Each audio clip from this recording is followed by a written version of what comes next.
네. 이번 시간에는 앞 시간에 이어서 주택 건설 사업의 시행이에요. 이제 여러분들 이제 주택 건설 사업 시행에서는 가장 중요한 게 사업계획 승인을 받는 게 가장 중요하죠. 우리 시험에도 자주 출제가 되고, 제목은 항상 제목이 중요하죠. 주택 건설 사업의 시행입니다. 시행. 근데 일단은 이제 주택 건설 사업을 시행을 하기 위해서는 가장 중요한 것은요, 사업계획 승인을 받아야 되는 거죠. 그래서 이제 우리 시험에 나온다면 이제 사업계획 승인에 대하여 가장 출제가 많이 돼요. 그러면 이제 사업계획 승인을 사업 주체가 사업계획 승인을 받아야 될 텐데 그 대상이 있습니다. 대상. 승인을 다 받는 건 아니잖아요. 그죠? 그러니까요, 주택을 건설하거나, 또는 뭐예요? 대지를 조성하겠다.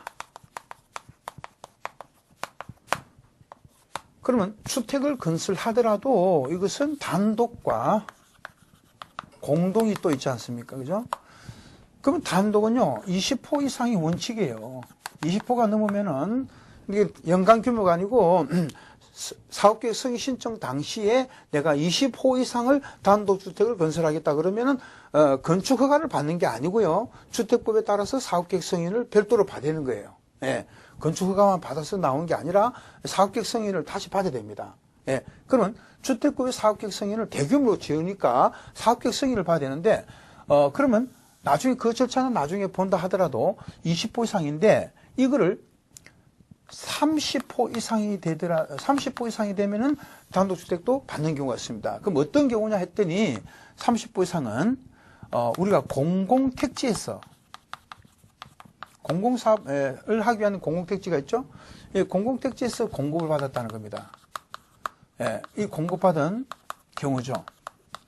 근데 이게 이제 일단의 토지 전체를 공급받았다는 겁니다. 구분해야지. 개별 토지로 구분하지 않고 일단의 토지 전체를 공급받았다. 그러면 이렇게 이제 일단의 토지 전체를 공급받았을 경우에는 이거는 30호 이상이 됐을 때 이제 사업계획 승인을 받는다 보시면 돼요. 그리고 공동주택은요, 예를 들어서 아파트다. 아파트는 20세대가 넘으면 사업계획 승인 받습니다. 원칙은 20세대 이상이니까 20세대 넘을 때 사업계획 승인 받죠. 그런데 우리가 연립하고 다세대는 연립주택과 다세대는 30세대 이상이 될 때 사업계획 승인 받습니다. 연립과 다세대는 몇 세대 이상? 30세대 이상일 때 사업계획 승인 받죠. 그 다음에 도시형 생활주택이 있다 그랬죠? 도시형 생활주택은 30세대 이상입니다.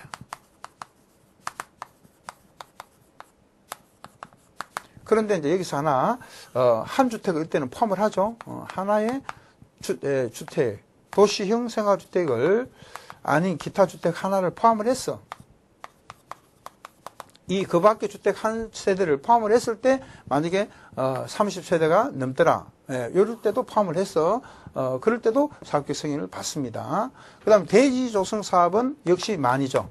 1만 제곱미터 이상일 때 사업계획 승인을 받게 되어 있습니다. 되겠습니까? 요거는 이제 사업계획 승인을 받는 그런 대상이 되고요.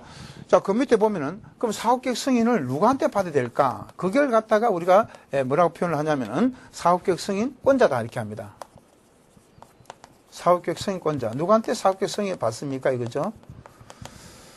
그럼 요거는 이제 주택을 건설하든 대지를 조성하든 면적을 가지고 이제 따지는 게 원칙입니다. 그래서 면적이 10만 제곱미터가 넘었을 때 그리고 미만이냐 이상이냐 이렇게 나눠지겠죠. 자, 이상은 시도지사, 대도시 시장한테 가야 됩니다. 이때 시는 특별시 광역시를 말하죠. 특별시 광역시 도지사, 인구 50만 명 이상 시의 시장을 대도시 시장이라고 그러죠. 그러면 시도지사와 대도시 시장이 바로 사업계획 승인권자가 됩니다. 10만이 넘을 때. 10만 미만인 특별시장, 광역시장, 특별자치도, 제주도를 말합니다. 특별자치도, 지사, 그 다음에 시장 군수한테 받는 거죠. 그럼 이제 예를 들어서 양평군에서 경기도 양평군에서 만약에 8만 제곱미터의 대지를 조성 사업을 한다. 그러면 양평군수한테 받으면 된다는 거죠.